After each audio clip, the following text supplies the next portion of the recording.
하나님의 말씀은 누가복음 3장 15절에서 17절의 말씀입니다. 백성들이 바라고 기다림으로 모든 사람들이 요한을 혹 그리스도신가 심중에 의논하니 요한이 모든 사람에게 대답하여 가라되 나는 물로 너에게 세례를 주거니와 나보다 능력이 많으시니가 오시나니 나는 그의 신들매를 풀기도 감당치 못하겠노라. 그는 성령과 불로 너에게 세례를 주실 것이요. 다 같이 읽으시겠습니다. 손에 키를 들고 자기 타작마당을 정하게 하사 알곡은 모아 곡간에 들이고 쭉정이는 꺼지지 않는 불에 태우시리라. 아멘. 할렐루야. 저에게 평강의 복을 기원하는 마음으로 샬롬 인사 나누시기 바랍니다. 샬롬. 샬롬. 화요 새벽 기도에 잘 나오셨습니다. 사순절 특별 새벽 기도에 잘 나오셨습니다. 오늘은 화요 여성 성경 공부가 오전 10시에 친교실에서 있습니다. 오늘 우리가 봉독한 말씀 누가복음 3장 16절에 보면 우리 기독교인이 삶에 있어서 중요한 한 사건이 증거되고 있습니다. 16절 말씀 다시 한번 같이 읽겠습니다. 16절 말씀 시작. 요한이 모든 사람에게 대답하여 가로되 나는 물로 너에게 세례를 주거니와 나보다 능력이 많으시니가 오시나니 나는 그의 신들매를 풀기도 감당치 못하겠노라. 그는 성령과 불로 너에게 세례를 주실 것이요. 무엇이 우리에게 있을 것을 말씀하는 증거입니까? 성령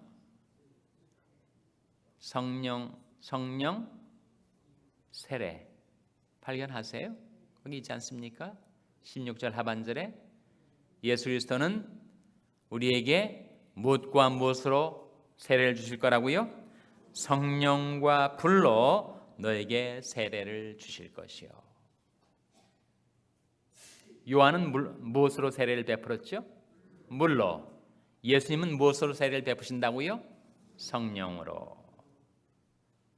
성령과 불로라는 의미는 두 가지 의미가 있어요. 하나는 불같은 성령이라는 뜻이고 또 하나는 종말에 임할 심판의 불을 가리킵니다. 그래서 예수님은 성령으로 우리에게 세례를 주신 분이에요. 요한은 앞으로 오실 실체에 대한 그림자, foreshadowing이었습니다. 앞으로 예수님이 오셔서 성령으로 세례를 베푸실 그 영적인 실제를 미리 예고편으로 물로 세례를 줌으로써 나타내 보인 거죠. 세례 요한은 바로 메시아의 오실 길을 예비한 사람. 그래서 하나님을 떠난 백성들에게 회개하라 증거하면서 물 세례로 장차 이루어질 성령 세례를 예표하게 하는데 하나님이 쓰셨던 인물 바로 세례 요한이죠. 세례 요한이 지금 증거하는 말입니다. 나는 지금 물로 너에게 세례를 준다. 그러나 내 뒤에 오시는 분은 나보다 능력이 많으신데 그분은 너에게 성령과 불로 세례를 주실 것이다. 그렇게 증거한 것입니다. 물은 손에, 얼굴에, 몸에 더러운 오물이 묻었을 때 그것을 씻어내죠. 물리적으로 더러운 것을 물이 씻어내지만 영혼에 묻어있는 죄, 인격과 마음에 들러붙어 있는 죄는 무엇으로 씻어내는가? 불같은 성령으로 제하여 주시는 거죠. 그래서 오늘 말씀의 주제는 성령 세례입니다. 성령 세례가 성경에 한 몇 번쯤 나올 것 같습니까? 성령 세례가. 구약에는 물론 성령 세례라는 용어가 안 나오죠. 용어가 안 나올 뿐만 아니라 실체도 없습니다. 구약의 성령의 역사는 신약에 나타날 성령의 역사에 대한 역시 예고편이라고 할 수가 있으니까요. 자, 그러면 신약의 성령 세례가 나올 텐데 한 몇 번쯤 나올 것 같아요? 실제로 성령 세례라는 용어가 7번 나옵니다. 7회 나와요. 사복음서에 복음서마다 한 번씩 나옵니다. 마태, 마가, 누가, 요한. 그리고 사도행전에 2번 나오고 고린도전서에 1번, 도합 7회 나옵니다. 어떤 문맥, 어떤 맥락에서 성령 세례가 나오는가? 복음서에 나타난 성령 세례는 다 미래 시제예요. 앞으로 성령 세례가 임할 것이다. 사도행전에 2번 나오는데 첫 번째는 미래 시제로, 두 번째는 과거 시제로 나와요. 그러니까 사도행전 1장과 사도행전 11장 사이에 뭔가 성령 세례의 사건이 벌어졌다는 것을 시사해 주죠. 고린도전서 12장에 나와 있는 성령 세례는 사도행전에 나타난 성령 세례의 사건에 대한 교리적인 설명입니다.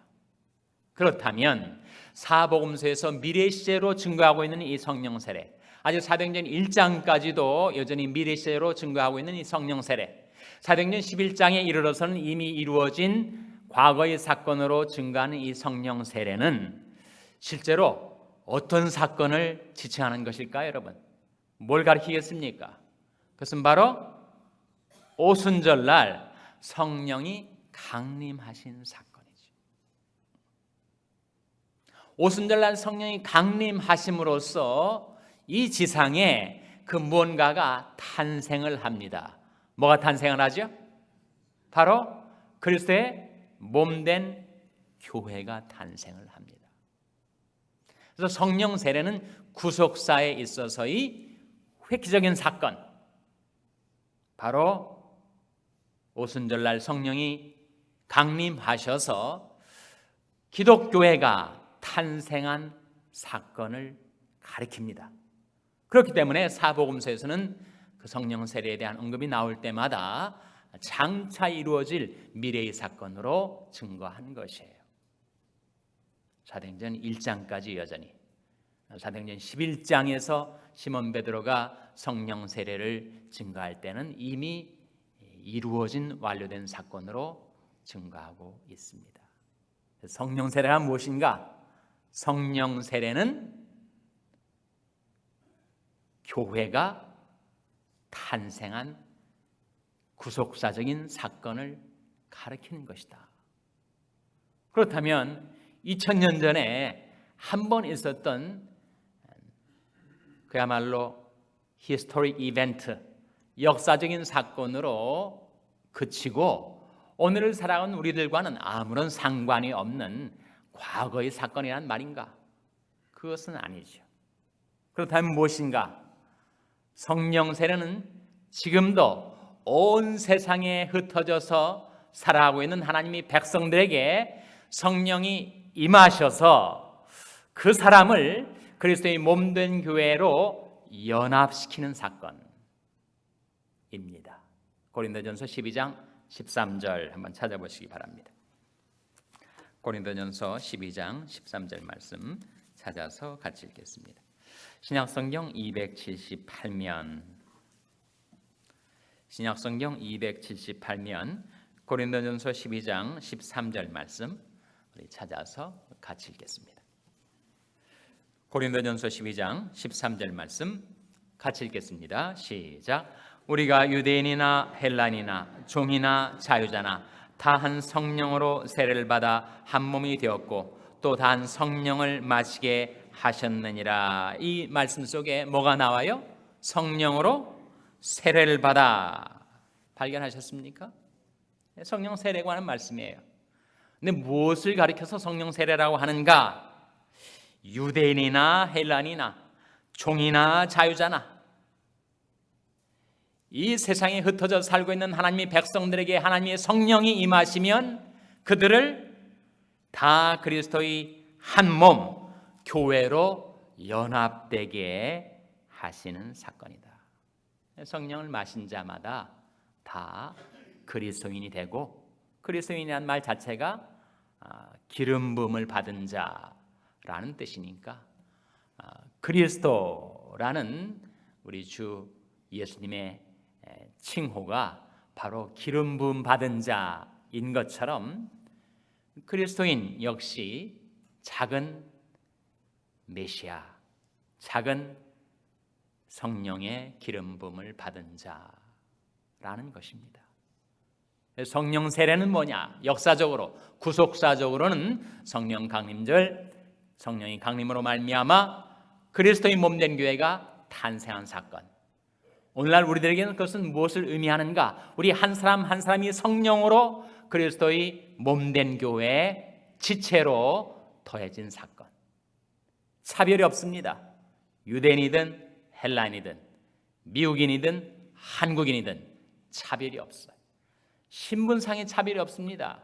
부자나 가난한 자나 종이나 자유자나 다 한 성령, 동일한 한 성령, 성령으로 세례를 받으면 성령이 그 안에 영원히 내주하게 되고 성령 안에 들었던 생명이 그 속에 있게 되고 그는 그리스도의 몸된 교회의 지체로 연합되게 되어서 우리가 다 한 성령을 마신 자, 한 성령으로 기름 부음을 받은 자, 그래서 그리스도의 몸된 교회에 더해진 그리스도인으로 우리가 변화되게 된다는 것을 의미합니다.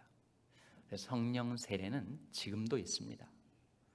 2000년 전에만 있다가 없어진 것이 아니고 지금도 하나님께서 한 영혼을 사랑하셔서 그를 예수님의 구속의 보혈로 그의 죄를 용서해 주신 다음에 성령이 그에게 임하게 하실 때, 성령이 그에게 내주하시게 될 때 성령으로 말미암아 그가 교회에 더해지면, 그리스도의 몸된 교회와 연합되게 되면 그는 성령 세례를 받은 거예요.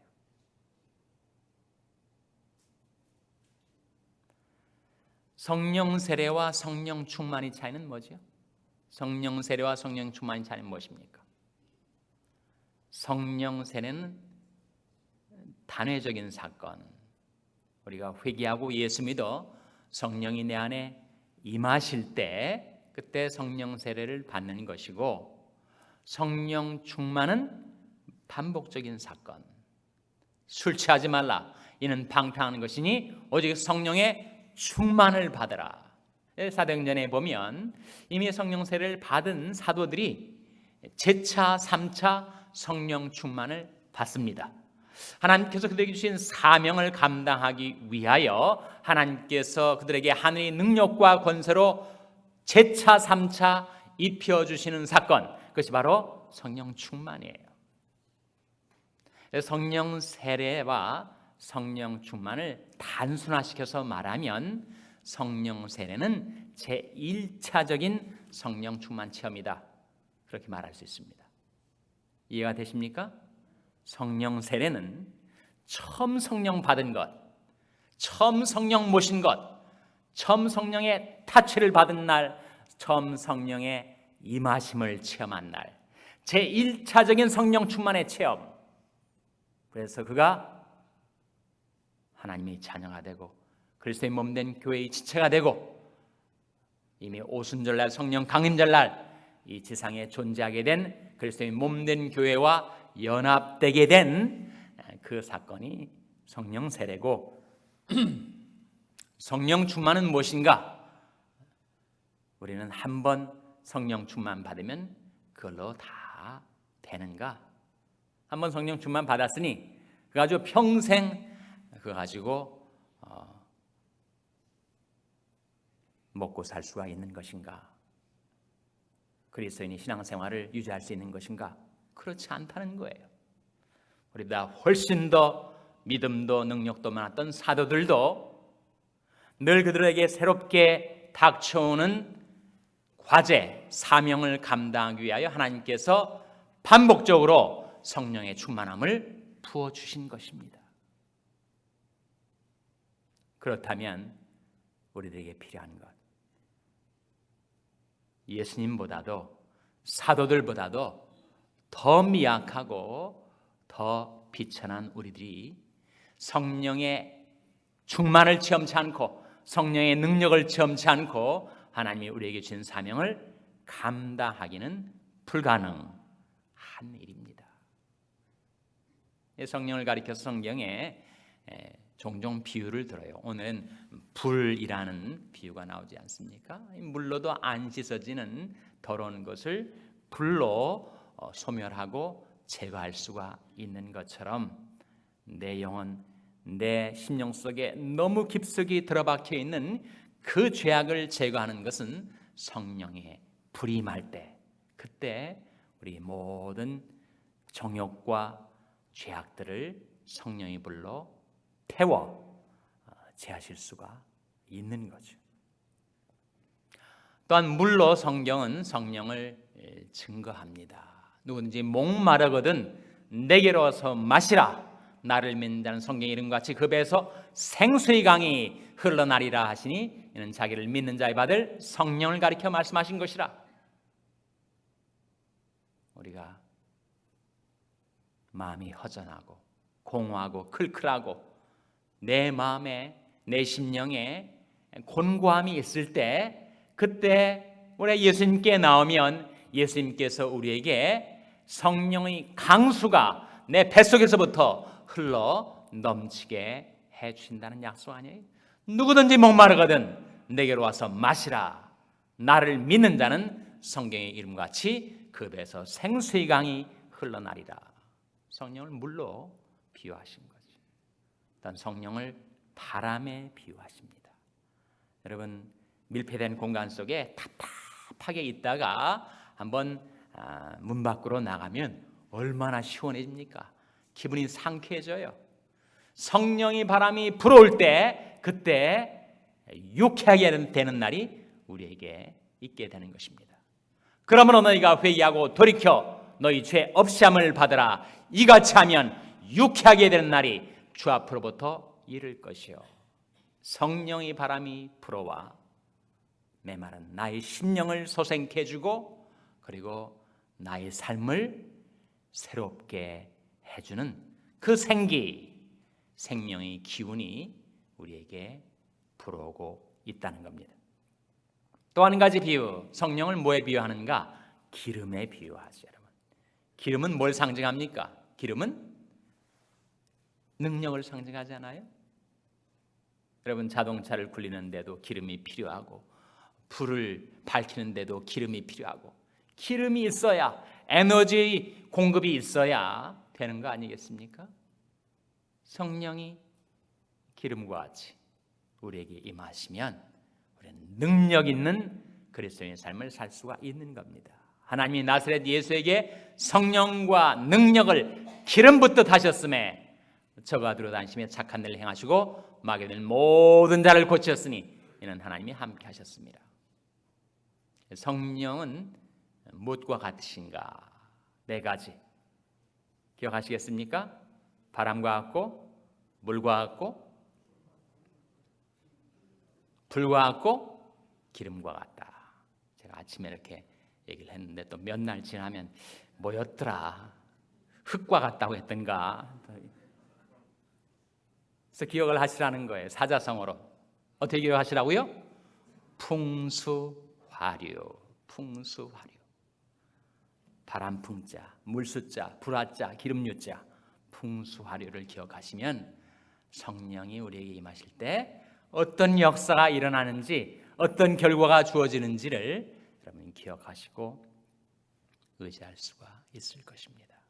성령 세례가 무엇인가?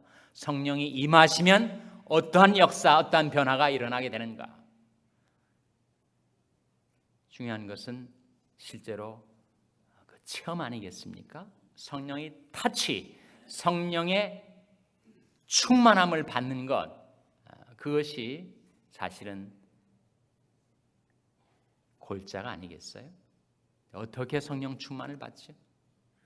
성령 충만을 받는 성경적인 원리를 잘 요약해 놓은 찬송가 가사가 하나가 있습니다. 불과 같은 성신이여. 4절 가사에 이런 대목이 나와요. 구속하신 보혈로 허락하신 성신을 믿음으로 바라며 이제 간구합니다. 그것이 성령 충만 받는 비결입니다. 구속하신 보혈로 허락하신 성신을 하나님께서 죄악투성인 우리 인간의 거룩한 하나님의 신을 충만케 하려 하실 때 구속하신 보혈이 먼저 있었습니다. 예수께서 영광을 받으신 다음에 성령이 강림하실 수가 있었다는 거예요. 그러니까 세상 죄를 지신 하나님의 어린 양 예수, 저와 여러분, 나의 죄악을 짊어진 예수님께서 구속의 피를 흘리셔서 성령의 오심을 예비하시고, 이제 우리에게 필요한 것은 그것을 믿음으로 말하며 간구하는 것, 내 공로가 아니라는 거예요. 내 의로운 행위, 내가 열심히 신앙생활 잘 해왔기 때문에 하나님이 이 정도면 나를 성령으로 충만케 해주시겠지, 나의 자격과 가치가 있어서가 아니라 그것은 하나님의 전적인 은혜, 나를 불쌍히 여기셔서 하나님께서 성령으로 나를 충만케 해주시기를 믿음으로 간구하셔야 됩니다. 믿음이 없이는 성령 체험을 못해요. 하나님께서 나를 불쌍히 여기셔서 성령으로 나를 충만케 주실 것이다 라고 하는 확실한 기대와 믿음이 내 안에 있어야 하고, 그 믿음 갖고 간구하셔야 됩니다. 언젠가는 성령이 임하시겠지. 하염없이 기다려도 그 체험은 오지 않을 수가 있습니다. 만일 여러분에게 그 믿음이 있다면, 내가 성령 받는 것은 예수님의 보혈의 공로가 있었고 그것은 하나님이 나를 불쌍히 여기셔서 주시는 것이라는 그 믿음이 있다면 그 믿음 갖고 간구하셔야 됩니다. 간구하시는 도중에 성령께서 불러 뜨겁게 충만하게 여러분에게 임하시게 되는 것입니다.